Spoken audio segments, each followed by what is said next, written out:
They call it a military-style igloo. I call it a hole in the snow, a hole that takes an hour to dig, and now it's getting dark. I'm very tired because it's very hard to build an igloo. Whew. That's down to our guide, Franck. He says that for locals in Font-Romeu, if you're meeting at 3 o'clock, that generally could mean any time between 3 and 4. So having just walked 3 kilometers uphill to the summit, there's no time to have a break if we want somewhere to sleep. This night, -10, and in the igloo, 0 degrees or 1 or 2 maximum.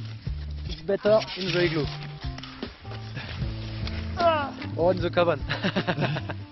And just look what the show-offs who've arrived earlier have built. A traditional Inuit igloo. They've been at it for 5 hours. If it wasn't nearly dark, we'd have a look inside, but now all there's time for is grabbing some last-minute bits of wood for the fire before settling in for the evening in the nearby cabin.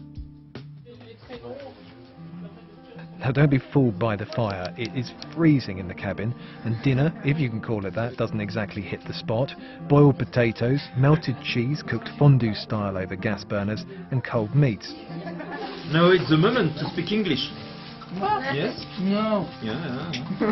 No complaints about the local wine though. At this altitude, it feels, well, like we're drinking whiskey. Outside it's still snowing, and I don't think it's just me that's dreading returning to our accommodation to get some sleep. There's only so long that one can shiver, and large wooden shelves in the cabin are just too tempting.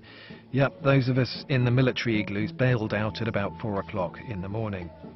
For breakfast, no surprise there, croissant dipped in black coffee, along with cereals and fruit.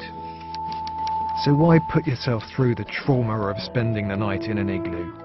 It's got to be the view the following morning. And while the other group pack up their gear, we take a look where they spent the night. It's a typically here. Because, j'enchaîne en français. We can see the sun through the block. The rock. The rock. It's way better than the snow coffins that we were in. I'm proud to build a home under the snow because it's difficult to sleep here. Good night. Good night.